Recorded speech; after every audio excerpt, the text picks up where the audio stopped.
Hey guys, generic username here. I'm back again with yet another Kaldheim Set Booster Pack opening. So far, we've pulled quite a few cool cards out of it. We pulled, a Goldspan Dragon and a Kaya.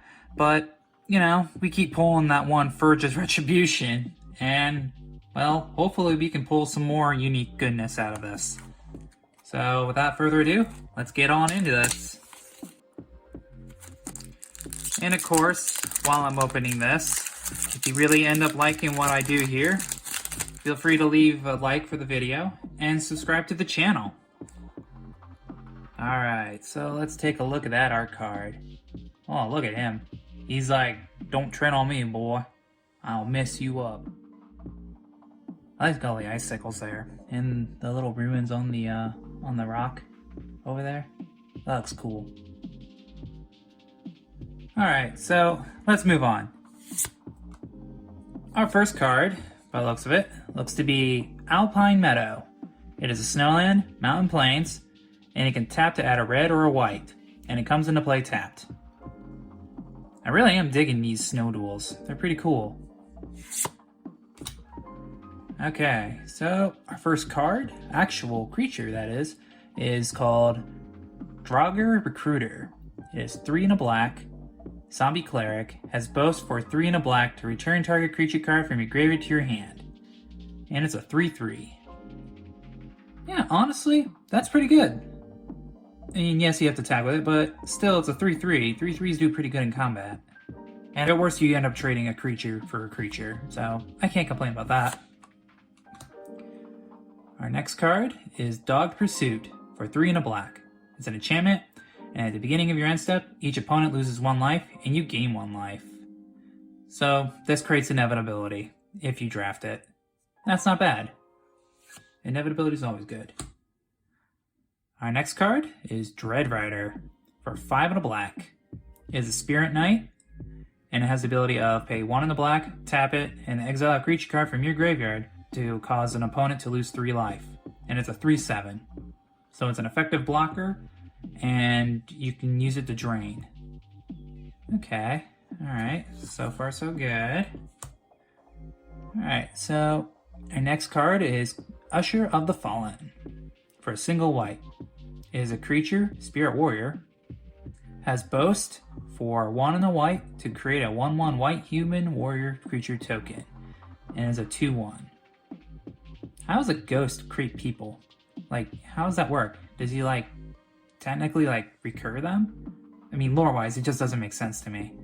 But whatever. I mean, it's still a cool card. Alright, so next card we have here is Bloodline Pretender for 3 mana.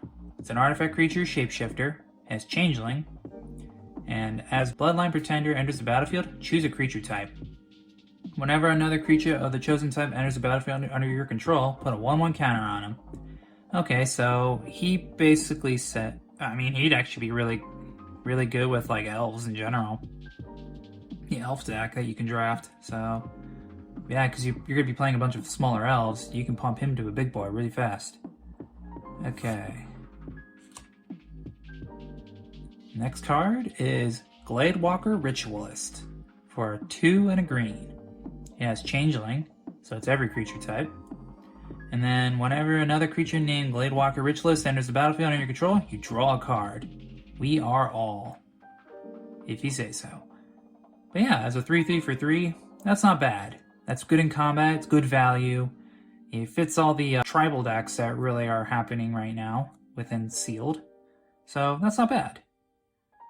Alright, so our next card is Litjara Glade Warden. It is a creature shapeshifter, yet again, has changeling, and also has the ability of pay 2 and a green to tap and exile a creature card from your graveyard to put 2 1/1 counters on target creature. Activate this ability only anytime you can cast a sorcery. He costs 3 and a green, and he's a 3/3. There's a 3/3 for 4 that can allow him to be pumped. That's pretty good, and it exiles threats from the graveyard, or things you don't want your opponents to have. I can dig it. Okay, so our next card is our rare, actually. Huh, alright. It's Esquia's Chariot for 3 and a green. It's a legendary artifact vehicle. When it enters the battlefield, create 2/2/2 green cat creature tokens. And whenever it attacks, create a token that's a copy of target token you control, and it's crew for 4. And when you crew it becomes a 4/4. Oh, look at the little kitties. Oh, look at the sleepy kitty. He's so sleepy. And that other cat's like, hey, get out of my box. I want to sleep there. He's like, nah, I'm good, bro. But yeah, that's actually pretty cool. I like that. Yeah, it creates tokens when it enters and creates copies of those tokens. So you can keep making more cats. Or if you're in Commander and you're wanting Oketra, the eternal god Oketra, you can easily make copies of your 4/4 zombie tokens.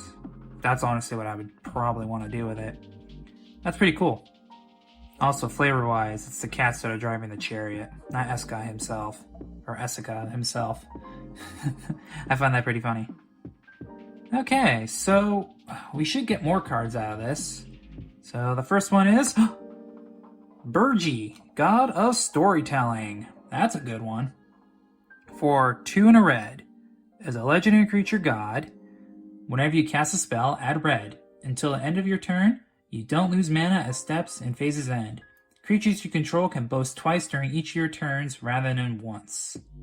It is a 3/3. And it flips into another card. Alright, so it flips into Harnfell, Horn of Bounty, for 4 and a red. It's a legendary artifact, and then it has discard a card, exile the top 2 cards of your library. You may play those cards this turn. So Burgi as a whole is pretty cool. So if you're literally just playing like a bunch of storm cards in Commander, you kind of want this.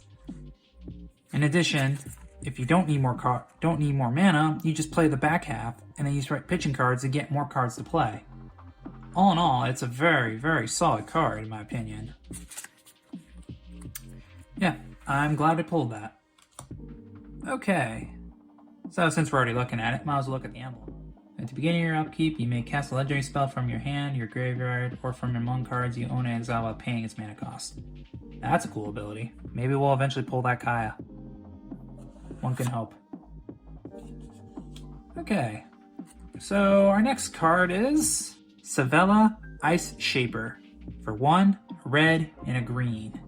Let's center that on my screen. It's a legendary snow creature, troll warrior.